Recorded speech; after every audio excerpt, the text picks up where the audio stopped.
저는 동의하기가 어렵습니다. 네. 현안마다 또 사안마다 강경할 때가 있고 또 합리적으로 판단할 때가 있고 또 유연할 때가 있는 것 아닙니까? 네. 그런데 그것을 한 측면만 보고 판단한다는 건 잘못된 것이다. 어떤 프레임을 갖고 이렇게 사람을 맞춰가는 것, 그건 좋지 않은 거라고 생각하고요. 저는 굳이 말한다면 우윤군파다. 네. 제가 특히 지난 10년 국회의원 생활하면서 막 막말하고 이렇게 뭐 육탄전 돌입하고 이래야만 싸우는 게 아니고 실제로 힘든 건 끈기 있게 협상하고 또 논리적으로 설득해내고 또 필요하다면 제가 원내수석 때는 23일간 농성도 주도했습니다. 네. 언론학법 때요. 네. 또 무슨 예산 날치기 할 때는 15일간 원내수석 때 또 밤잠을 국회에서 자고요. 뭐 이런 모습들을 잘 생각을 못 하나 봐요. 그리고 법사위원회가 가장 정쟁이 치열한 곳입니다. 제가 무슨 온건파라고 했더라면 법사위원회에서 여당 간사, 야당 간사, 법사위원장이란 중책을 맡았겠습니까? 임무를 100% 저는 거의 완수했다. 적은 인원으로 특히 18대 때 강력한 투쟁이 어떤 것인지 그걸 정말 좀 꼭 막 목소리 높이고 언론에 매번 나와서 성명서 내고 그렇게 싸운다는 건 오히려 쉬운 방법 중에 하나입니다. 결과가 없는 거 아닙니까? 그냥 소리 지르고 나가버리고 그보다는 끝내 참고 인내하고 이 일을 해결하기가 저 경험상 훨씬 어렵다. 그런다고 제가 모든 걸 협상한 게 아니라 논리적으로 특히 법사위원으로 있을 때는요. 우리 기승전결이라고 4명의 법사위원들 제가 간사 때 또 위원장 때 그래서 막강 이 법사위 우리 2배가 넘었습니다. 18대 때 한나라당 당시 한나라당 법사위를 무력화시킨 거 잘 아실 겁니다. 당시 신문에서는 법사위 4인방이라고 소개하지 않았습니까? 그래서 이 언론이 왜 그렇게 분류하고 있는지 저는 늘 강경한 것도 아니고 늘 온건한 것도 아니고 싸울 때와 협상할 때를 지혜롭게 잘 가리는 것. 늘 싸우는 사람도 어리석고 늘 협상하는 사람도 어리석고 가장 어리석은 사람은 싸울 때 협상할 때를 헛갈리는 사람들. 이게 가장 네. 싸워야 할 때 협상해버리고 협상해야 될 때 싸우는 사람은 가장 엉터리고요. 가장 지혜로운 자는 싸울 때 명분이 있을 땐 싸워야 됩니다. 그렇지 않으면 또 협상하고 저는 제가 협상 원내수석하고 법사위가 굉장히 현안이 많지 않습니까? 거기서 많은 세월을 보냈기 때문에 그 지혜가 필요하다, 야당은. 그것은 네. 이제 공적으로 가까웠던 것이죠. 네. 그때 법사위가 모든 현안이 다 몰리고 하루도 편할 날이 없었습니다. 네. 4분밖에 안 됐어요. 네. 저쪽은 그 2배가 넘는 수인데 그래서 기승전결 누가 어떻게 하고 제가 간사였기 때문에 늘 역할 분담을 했는데 그분들이 저를 도와주는 건 당연한 건데 그분들이 가깝다고 해서 이렇게 저렇게 막 선거운동을 하는 건 아닙니다. 그래서 상대방에서 또 이렇게 그쪽은 너무 가깝다 하는 건데 그건 공적으로 같은 일을 했기 때문에 그건 도와주는 정도지 표를 뭐라 하고 이랬지 않습니다. 저는 저 자신이 호남 배려 케이스로 가고 싶은 생각이 추호도 없고요. 네. 또 호남에서 2분이 이제 저를 포함한 2사람이 나왔는데 인위적으로 또 정치공학적으로 판단해서는 안 되고 어차피 나온 건 정정당당히 결여해야 할 것이다. 물론 지역 민심은 단일화해라. 또 호남에서 90% 이번에 민주당을 지지했는데 선출직이 지금 아무도 없는 거 광주 전남 굉장한 문제다. 이런 민심이 있는 건 사실이지만 그렇다고 해서 우리가 인위적으로 단일화하는 건 맞지 않다. 기왕 이렇게 나온 것 결어서 물론 좀 지지층이 겹치는 것도 사실입니다만 우리 또 다른 후보께서도 이것은 인위적으로 정치공학적으로 접근하지 말고 폐하게 깨끗하게 승부를 겨루자. 근데 저도 동의를 했습니다. 100% 동의합니다. 18대 때 84분 갖고도 우리가 싸우지 않았습니까? 네. 지금은 127명이라는 이게 민주당의 제일 큰 자산입니다. 다른 무엇보다도 그 자산을 잘 활용을 못하고 있는 것이죠, 현재. 117명이면 이 새누리당이 마음대로 못하는 거 아닙니까? 또 국회 선진화법이 지금 네. 통과됐기 때문에 옛날처럼 막 가서 악쓰고 직권상정을 저지하기 위한 그런 필요도 없습니다. 사실 어떻게 보면 이제 대투쟁의 방식도 달라져야 된다 이렇게 보여지는데요. 저는 중요한 것은 국민들의 신뢰를 물론 대통령 선거졌기 때문에 상당히 지금 신뢰가 추락했지만 그래도 희망이 있는 것은 117명이 잘 단합하고 또 생산적으로 일한다면 좋은 정책 법안을 얼마든지 만들어내는 것 아닙니까? 117명 풀 가동하면 그리고 또 여야하고 합의만 잘하면 설득만 잘하면 그 법안들이 통과되도록 하는 것이고 또 정부 여당의 잘못을 뭐 117명이면 다 감시할 수 있잖아요. 수가 많기 때문에 각 상임위원회에서 저는 이제 제가 원내 수석도 하고 상임위원장을 해봤기 때문에 상임위원회가 굉장히 중요하다고 생각해요. 상임위원회에서 우리가 단결하고 팀플레이 하면은 압도할 수 있습니다. 그게 지금 잘 안 되는 것 같아요. 18대 경험에 비춰보면 지금 수가 거의 비슷하거든요. 각 상임위원회에서 우리가 일치 단결해서 똘똘 뭉쳐서 법안을 내고 또 상대를 비판하고 감시한다면 성과를 낼 수 있다고 저는 자부합니다. 네. 전략은 다 있는 것 아닙니까? 네. 그 전략은 혼자 짜는 게 아닙니다. 네. 제가 생각에는 혼자 짜는 전략은 대단히 위험합니다. 네. 127명이 머리를 맞대는 전략. 네. 이게 저는 필요하다고 보고요. 네.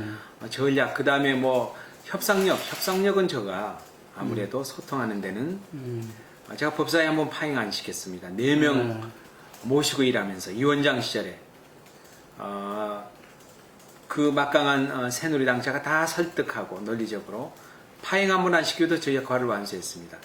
협상력에서는 뭐 제가 누구보다 친화력이 의원님이 최고라는 건 네, 누구나 다 그래서 그 점에서는 제가 전혀 부족하지 않고요. 국회는 청와대 경력보다는 국회 경력이 더 중요합니다. 네. 제가 원내 수석 부대표로 직접 1년간을 싸워본 사람 아닙니까? 또 간사도 제가 다 했죠. 여당 간사, 야당 간사, 상임위원장. 그것도 법사위는 다릅니다. 모든 현안이 다 모이기 때문에 모든 장관이 다 출석하는 것 아닙니까? 그래서 제가 뭐 우리 전병헌 후보, 뭐 김동철 후보 다 훌륭합니다만 원내에서 제가 싸워본 경험, 협상해본 경험, 저 나름대로 노하우는 절대 뒤지지 않습니다. 투쟁력보다는 오히려 옛날에는 뭐 제가 몇 번 말씀드리면 야당은 투쟁하기가 더 훨씬 쉽습니다. 명분을 얻는 것인데요. 이것도 저것도 아니면 투쟁해버리면 되는 것이거든요. 과거에 그러지 않았습니까? 명분이라도 얻자. 하지만 지금은 이제 그래가지고 국민들한테 어필하지 못합니다. 내부 진영에서는 그게 환영받을 수 있지만 외연을 넓혀가는데 뭔 성과를 냈느냐 너희들 하지 않겠습니까? 그래서 저는 이제 그것 때문에도 제가 이제 좀 바뀌어야 된다. 우리 야당의 패러다임이 세상도 바뀌고 있고 국회 선진화법도 돼 있고 마음대로 못하지 않습니까? 투쟁이 무엇인지 어떻게 투쟁하란 말인지 저는 되짚어 보고 싶습니다. 그건 이제 총체적인 뭐 문제가 있는데요. 저는 무엇보다도 내부적으로 외부 요인은 좋지 않았습니까? 외부 환경은요. 내부 환경에 문제가 있었다. 우리가 쉽게 말하면 일치 단결하지 못했다는 겁니다. 외부 환경은 좋았는데 내부 탓 아닙니까? 외부를 탓하기 전에 외부는 그 정도 여건이 성숙돼 있는데 60%나 적응 교체를 바랬 이제 내부에서 우리가 약간의 분열과 갈등 있었던 게 분명합니다. 전력을 못 기울였다는 거죠? 네, 우리 모두가 총력 이렇게 단합해서 나가지 못했다. 내부 요인 때문에 그런 거 아닙니까? 뭐 구체적으로 그럼 여러 가지 있겠지만 하여튼 내부적 요인이 원내 대책도 일치 단계라는 게 첫 번째라고 봅니다. 저는 팀워크만 갖춰지면 좋은 아이디어가 얼마든지 나옵니다.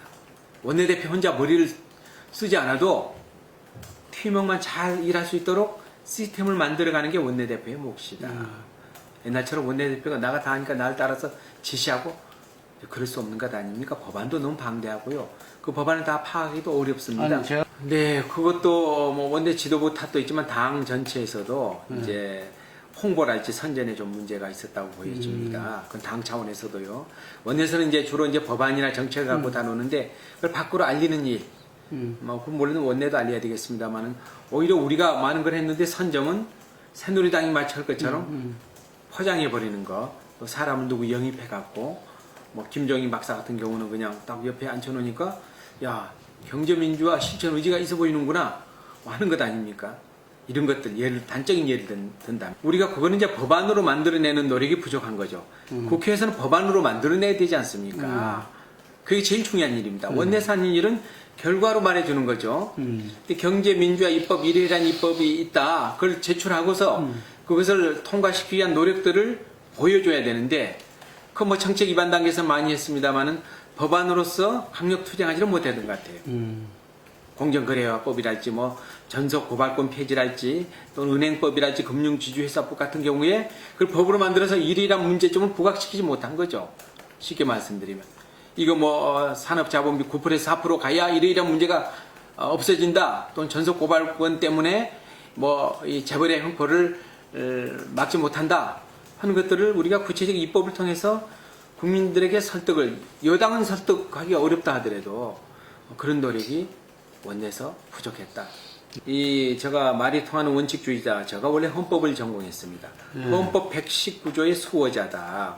다른 데는 제가 유연하게 협상할 여지가 있지만 헌법 119조의 경제민주화 조항 아닙니까? 경제정의 조항. 이것은 한치도 양보할 수 없는 것이다. 왜냐? 헌법에 규정했기 때문에. 그래서 이것은 좌우의 이념 문제도 아니다. 저는 그렇게 봅니다. 또 가진 자와 가지지 못한 자들 간의 싸움도 아니다. 헌법 정신을 구현하는 문제만 남았다. 저는 헌법을 전공한 법률가로서 그런 진단해요. 이것은 이념 대결도 아니고 있는 자 없는 자의 싸움도 아니고 헌법에 구현하는 걸 법률로 마련해야 된다. 당연하고 마땅한 것이다. 그 점에 관해서는 저 소신이 더 확고합니다. 헌법 정신을 구현하는 법을 만들어라. 그 헌법이 돼 있기 때문에 그걸 지금 못한 거죠. 이제 속도가 너무 늦었습니다. 아, 늦었으니까. 예, 저는 이게 왜냐면 양극화가 더 벌어지기 때문에 더 두면 이제 따라갈 수 없습니다.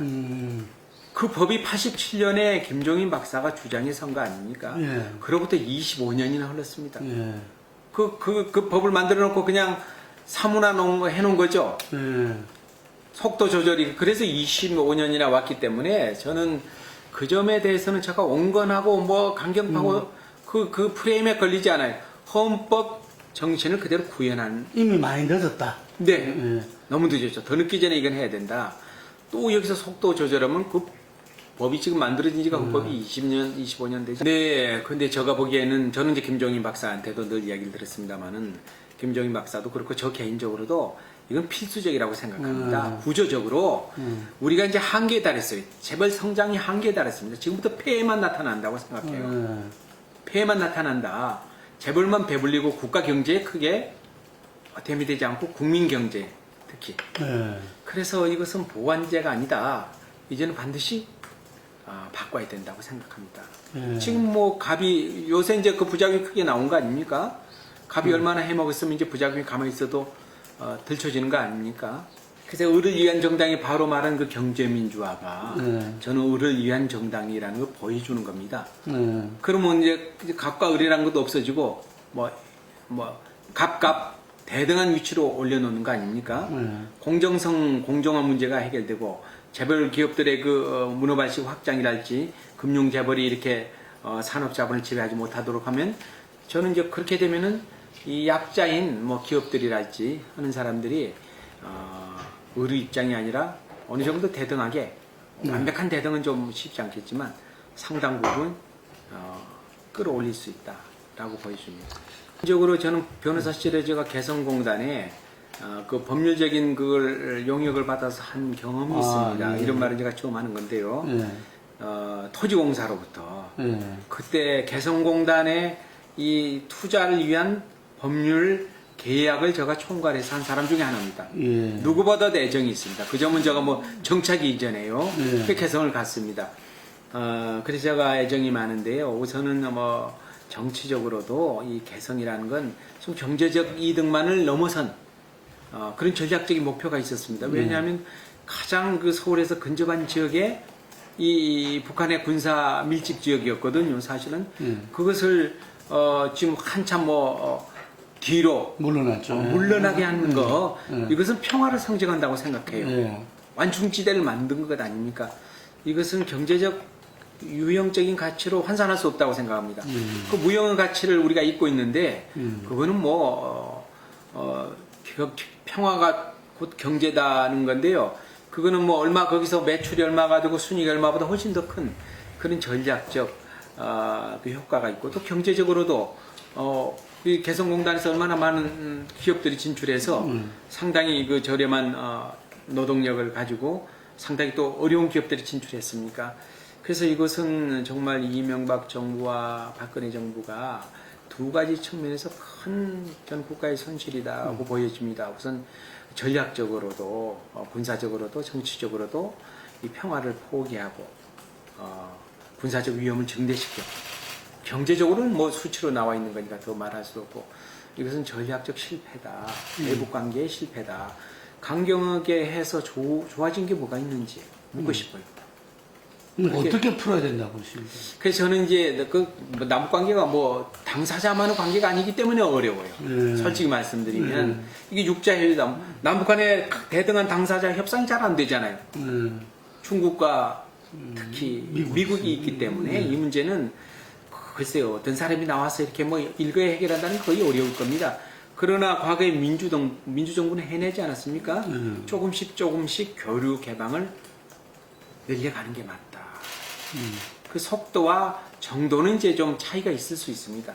어느 정도 속도를 빨리 할 것인가, 얼마만큼 투자할 것인가.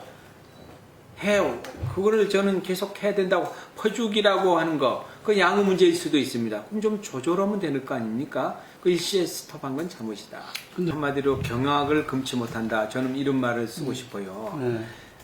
이 사건은 윤창중 개인이란 이름을 빌려서 권력이 얼마나 제멋대로 했는가를 보여준 겁니다. 이런 사람을 걸르지 않고 또 경고를 보냈어요. 이 사람이 숨겨진 인자가 아닙니다. 늘 그런 위험성이 있었던 거 아닙니까? 과격한 뭐 여러 가지. 그래서 이분이 이거 뭐 등장했을 때 우리 야당 물론이고 여러 곳에서 문제가 있다고 지적했지 않았습니까? 그런데 대통령 귀에까지 다 들어갔을 겁니다. 뭐 온천하가 떠들었으니까. 그런데도 그걸 무시하고 임명한 이 인사 시스템. 이것은 제2, 제3의 윤창중을 충분히 앞으로도 양산할 수 있다. 저는 그렇게 봅니다. 권력 시스템이 그렇게 됐기 때문에. 그래서 차제에 저는 국회 청문회나 국회 조사, 이게 윤창중 개인의 포커스보다도 윤창중이라는 하나의 사람을 계기로 해서 이 인사 시스템, 이게 이렇게 제멋대로 해도 되는가? 아무리 대통령이라고 하지만 대통령 결심하면 그냥 다 무시하고 가도 되는가? 이런 것들을 외부에 좀 개방한달지 좀 투명하게 하는 시스템 개선을 나라를 위해서. 원내대표가 되시면 제일 먼저 부딪힐 문제예요. 예, 그래서 저는 그 개선책을 우선은 윤창중이가 뭐 구체적으로 무슨 성추행했네, 이건 뭐 수사기관이 미국이 잘 하리라고 봅니다. 우리가 그거 진상규명은 그거보다도 협조만 하면 되네 거기는. 네, 그걸 우리가 하려고 하는 건 아니고요. 이 사람을 통해서 들여다본 청와대 권력 인사 시스템, 인사를 어떻게 도대체 하는 건지, 그거는 나라를 위한 거니까 당연히 우리가 그 들여다봐야 됩니다. 대통령의 인사가 너무 중요하잖아요. 아무리 정권을 가지고 한다고 하지만 국회에서 그저 고쳐라. 그걸 청문을 통해서 한다는 겁니까? 예, 그럼 이제 인사 담당자를 다 부를 수 있다고 저는 생각합니다. 아, 범위가 좀 넓어지겠네요. 그럼요. 개인 윤창중의 혐의 사실은 여기서 큰 문제가 아닙니다. 그럼 미국에다 그 결과를 보자. 뭐죠? 미국 신뢰하니까요. 미국 가서 조사받고 와라. 새누리당이 동의 안 할 것 같은데 그런 청문회는. 그저 국민의 힘으로 하는 것 아닙니까? 왜냐하면 이런 문제가 발생했는데도 또 제발 방지하려면 대책이 있어야 되는데 대통령이 뭐 이렇게 원인을 해결해야 된다 이제. 예, 그건 그 왕왕 이런 경우가 많이 있지 않았습니까? 뭐 이명박 정부도 사실은 국민들이 다 공감하리라고 봅니다. 저는. 네, 지금 이제 동력이 좀 생겼다고 봅니다. 이럴 때 잘해야죠. 이럴 때 너무 저는 뭐 매사를 좀 아주 냉정하게 물론 공격할 때는 해야 되지만 지혜롭게 봐야 된다. 너무 또 나가면 곤란하다. 네, 그러나 요 찬스는 나가야 될 때라고 봅니다. 왜냐하면 MB 정부도 인사 때문에 많은 문제를 야기시켰습니다. 특히 보수 정권은 더군다나 더 그래요. 이게 그렇습니다. 아마 온몸으로 느끼실 건데 네. 결국 국회에서 이게 해결해야 된다. 뭐 그런 건데 우리 의원님께서 어떻게 보고 계십니까? 안철수 뭐 현상이라고도 말을 많이 합니다. 그 우리 정치에 이제 저는 뭐 구조적인 부분이 있다고 봅니다. 제2, 제3의 안철수는 늘 나올 수 있다. 인기 있는 한 사람이 나오면 또 새로운 것을 바라보는 그것도 썩 바람직한 것은 아니라고 생각합니다만 지금 현상을 이제 현상 그대로 보자면 네. 안철수 의원은 크게 보면 야당이죠. 네. 여당으로 분류하기는 어렵다고 봅니다. 그래서 저희들하고는 일단은 야당이니까 협력 파트너다. 1인이긴 하지만 네. 그 점은 부인하기 어려울 것으로 보여지고요. 1인이지만 협력 파트너로. 예, 필요하면 이렇게 같이 와야죠. 네. 또 그러리라고 보여지는데 문제는 이제 우리가 하기에 달려 있다. 이 한 분이 10분, 100분처럼 우리 세력을 확장할 수 있느냐 없느냐는 우리가 국민들의 지지를 못 받으면 그냥 n분의 1로 협력하겠죠. 네. 그러나 우리가 국민의 지지를 잃게 되면은 우리 127명은 쪼그라들고 수만 많지 질적으로 이 한 사람이 커지는 거라고 봅니다. 제가 얘기하면 117명이 한 10명 목 되고 한 분이 한 50명 목 이럴 수도 있다. 그래서 이 문제는 전적으로 우리 하기에 달렸다 봅니다. 우리가 잘해서 국민들 지지를 얻고 신뢰를 얻으면 거기는 300분의 1로 하겠지만 우리가 이제 실패하고 잘못하고 하면 우리는 127명이 아니라 더 쪼그라드는 거고 저쪽은 한 분이 아니라 20명, 30명 목소리가 세력이 커가는 네. 물론 이제 후보가 공약을 했습니다. 후보가 공약은 사실인데요. 네. 이제 그 이후에 우리 또 여러 의원들이나 또는 여러 단체 여성 의원들 세미나도 하고 그랬는데요. 네. 약속을 하면 지키는 게 굉장히 중요한데요. 저는 그러나 좀 더 살펴볼 여지는 있다고 보여집니다. 네. 워낙 이게 장단점이 있습니다. 네. 그럼 무시하고 이것만이 반드시 절대선이라 하기는 어려운 부분이 굉장히 많아요. 공천제를 폐지했을 때 오는 부작용도 상당하고요. 유지했을 때 오는 부작용도 상당한데 이거는 한 번은 더 정밀하게 한번 논의해볼 필요가 있다고 보여집니다. 그냥 공약했다고 무조건 수용하기보다는 약속은 존중하되. 예, 한 번은 더 검증을 꼭 해봐야 될 문제다. 이 부분은 그래서 그거는 좀 토론회를 거치고 또 국민들의 여론도 또 시민사회단체도 여론들이 좀 나뉘는 부분이 분명히 있더라고요. 그래서 그거는 한 번은 더 문재인 후보 제가 그 이후에도 몇 차례는 만나 뵀습니다. 이제 본인은 내게 책임이 있다. 늘 그렇게 통감하고 계시죠. 지난번에 책임론이 불거져서 내게 제일 큰 책임이 있다. 이런 말씀을 하고 계시고 이제 책임을 통감한다는 의미에서도 좀 자숙하고 있는 것 같고요. 다만 그분이 지금 그냥 있는 건 아닌 것 같고요. 정치인의 신분을 지금 국회의원 신분을 유지하고 있기 때문에 이제 어떤 나라 발전에 대한 여러 가지 비전은 생각하고 계신 것으로 알고 있습니다. 또 본인이 몸소 체험을 해보지 않았습니까? 정치는 선거를 통해 많이 한다고 해요. 밖에서 잘할 것 같은 사람도 인류 정치학자도 선거 해보면 이게 영 다르지 않습니까? 그래서 이분도 선거는 이제 국회의원 선거 한번 해봤지만 이제 큰 선거를 치렀기 때문에 거기서 얻어지는 많은 경험이 있으리라고 봅니다. 그래서 그런 경험들을 토대로 해서 뭔가 국가 발전에 대한 여러 가지 생각들을 제가 하고 계신 것으로 알고 있습니다. 아마 그게 최소한 올해까지는 그러지 않을까. 좀 개인적인 추측입니다. 그래서 아마 내년 정도 지방선거를 앞두고는 뭘 하시지 않을까 하는데 제가 본인에게서 들은 얘기는 아니고 제 추측입니다. 틀림없는 사실이죠. 또 지난번 시정을 저는 비교적 잘 이끌어왔다고 생각합니다. 그래서 이제 모르겠습니다. 내년에 이제 어떤 분하고 또 경선을 하게 될지 어떨지는 모르지만 현재 상태로 평가하자면 민주당이 가장 소중한 자산이다 생각합니다. 하지 않은 역할을 하겠습니다. 자, 마지막으로 지금 판세는 어떻게 보십니까? 잘 모르겠어요. 진짜로 의원들 마음은 정말 잘 모르겠고 하루 저녁 일어나면 내가 좀 우세인가 했다가 또 하루 종일 자고는 아니야. 그래서 잘 모르겠어요. 표시를 아마 다 해보셨을 건데.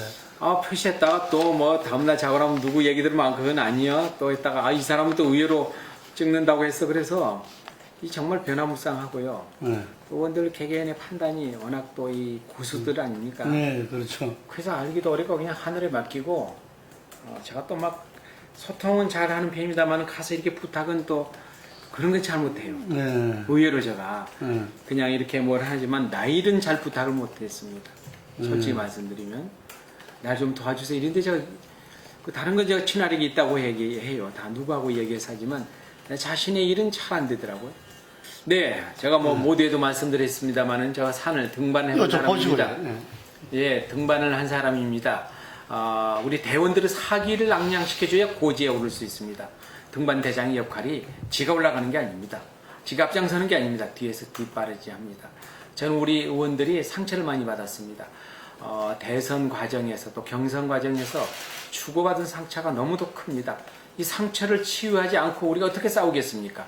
계파 간의 갈등, 또 생각이 다르다고 넘어서야 됩니다. 그 역할을 누가 할 것인가? 저는 계파도 없습니다. 제가 뭐 생각을, 저 원칙이 있습니다만은, 당을 위해서라면 여러분들을 앞장 세우겠습니다. 당의 상처를 치유하고, 의원들이 입은 상처, 제가 말끔히 치유해서 고지에 오를 수 있도록 제가 뒤에서 대원들의 사기를 앙양시켜 드린 일에 저 모두를 바치겠습니다. 싸울 때 싸우고 협상할 때 싸우고, 그러나 일을 되게 하는 야당, 생산적인 야당을 해야 국민들이 신뢰할 것으로 보여집니다.